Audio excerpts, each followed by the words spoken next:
For many years, some member states have been advocating expansion of the Security Council, arguing that adding new members will remedy the democratic and representative deficit from which the Council suffers.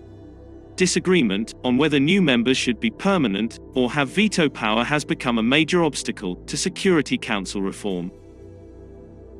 Brazil, India, Japan, and Germany want a permanent seat in the Council and have threatened to reduce their financial or military troop contributions to the UN if they are not rewarded with permanent member status. African countries have also expressed the need for permanent African representation in the Council to bring an end to the hegemony of northern industrialized nations in the powerful UN organ.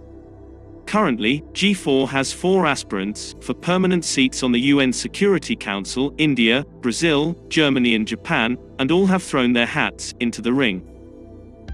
The issue of India's right to a seat on the United Nations Security Council is a controversial one in India today. The historical controversy has centered on the culpability of independent India's first Prime Minister, Jawaharlal Nehru, in not seizing several alleged opportunities for India to join the United Nations Security Council as a permanent member in the 1950s. What Nehru did was just lacking of good judgment. Not just Nehru, even sister, Vijayalakshmi, declined UNSc permanent seat. Nehru rejected the permanent seat on the UN Security Council and offered the seat to China, the country who became India's nemesis in later years and has been bleeding India since over past decades. China has joined Pakistan to torment India, even for declaring Pakistani terrorist Masood Azhar as terrorist. Consensus was required, but China made the whole world dance to its tunes, and as the only dissenting member delayed the process by 6 years. Now, China is parroting the same tune over India's membership. Nehru's intent in offering the seat is inexplicable, more so in the 21st century. His love for communism could be a compelling reason, or to become an influential leader of the non-aligned bloc could be another factor. Whatever be the reason, present generation of India do not view the step kindly.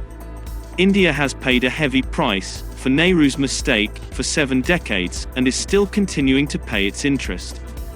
Under Modi, India has renewed the campaign for the permanent membership of the UNSc. And Modi has been striving to tick all the right boxes towards that goal. India, Brazil, Germany and Japan, all 4 have thrown their hats into the ring for permanent seats on the UN Security Council. COVID outbreak has demoralized China, so it has fronted Pakistan to stall Indian proposal. And Pakistan is strongly opposing the creation of new permanent members. It is blindly following China's stand that intergovernmental negotiations remain the only credible platform for a comprehensive reform of the Council, and any attempts to undermine or derail the IGN process will prove counterproductive. The long-running IGN process resumed in New York on January 25. China put the spanner by raising the issue of consensus. Like Azhar case, it is using the same gambit of consensus to delay Indian proposal as the sole dissenting member. China's crony Pakistan bats for the consensus-based process to please its master. The G4 members fear that China may employ the same consensus trap to deny the aspirants the opportunity for reform of the UN Security Council, hence their procedural moves to short-circuit the process. Full-scale negotiations to reform the UNSc began in the General Assembly in February 2009 on 5 key areas.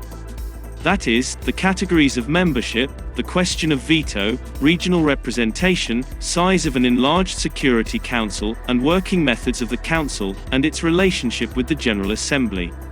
All agree on enlarging the Council for the UN reform process, but sharply differ over the details.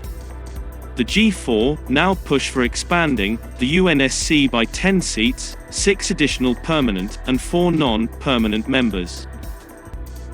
India has strong credentials to become a permanent member of the Security Council and should get the seat simply because of the sheer size of its population.